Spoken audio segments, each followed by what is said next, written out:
Barnaamijkeeni Baro Dalkaaga Hooyo waxaan kaga hadli doonaa qaybtiisa labaad. Hore aan u sameynay qaybtii koowaad ee barnaamijka Baro Dalkaaga Hooyo.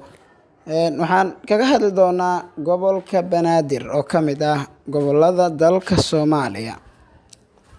Gobolka Banaadir waa gobolka ugu yar misana ugu dadka badan ee dalka Soomaaliya. Wuxuuna ka kooban yahay 18 degmo, waana magaalo madaxda dalka Soomaaliya. Xamar iyo baadiyaha ku xeeran.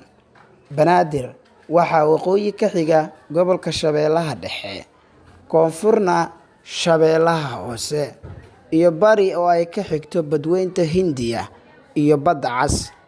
Bulshada ku nool gobolka Banaadir waa dad ilbax ah, waxayna martigeliyaan Soomaalida inteeda kale, waxayna isugu jiraan dad xoolo dhaqato ah iyo kalluumaysato. Banaadir waxaa la isku dhihi jiray qarnigii 19aad magaalooyinka Soomaaliyeed ee ku yaala xeebaha Badweynta Hindiya, laga bilaabo Warshiiq laguna geeyo magaalada Baraawe.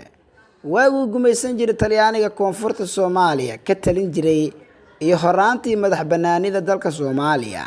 Banaadir waxay ka koobneyd gobollada hadda loo kala yaqaan gobolka Shabeellaha Dhexe, Shabeellaha Hoose iyo Banaadir, balse waxaa la bedelay sanadkii 1982 markii ay dowladda kacaanka bedeshay sohdimihii gobollada dalka Soomaaliya.